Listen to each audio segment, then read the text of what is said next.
Sairam, offering my prayerful salutations at the divine lotus feet of my beloved Master Bhagwan Sri Sathya Sai Baba. Bhagavad Vahini, Chapter 6, Vidura's Renunciation. Summary. Vidura comes into the palace to meet with Kunti Devi and the Pandavas. They are relieved to meet with him. They all grieve briefly together as family members at their shared loss. Vidura, as was his nature, provided more than emotional comfort.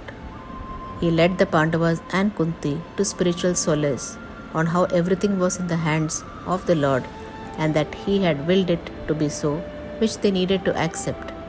He avoided the question on the Yadavas' welfare, though he was aware of it, and recounted his visits to many holy places, which filled their hearts with peace. As he grudgingly retired to a palace room, he thought of his brother Dhritarashtra, who was still holding on to a poisoned heart and wasting the remaining years of his life, and decided to do something about it. Key takeaways. Rejuvenation of a grieving spirit is done with both compassion of the heart and nourishment of the soul. Vidura did both of this while consoling the Pandavas and Kunti. Let us learn to evoke the same qualities within us in moments where we are called upon to provide solace and help others heal from difficult situations. Always speaking the truth and applying the discretion of wisdom are complementary qualities.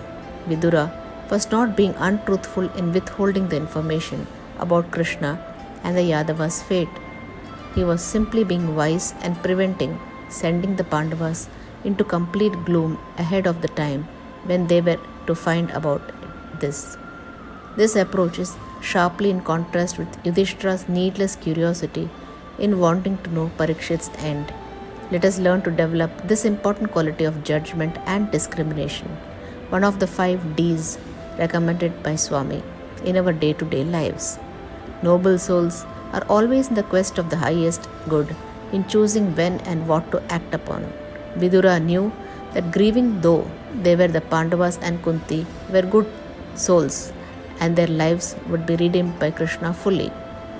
It was the relatively undeserving and ignorant soul of Dhritarashtra that needed the maximum help for redemption and chose to focus his attention on that task.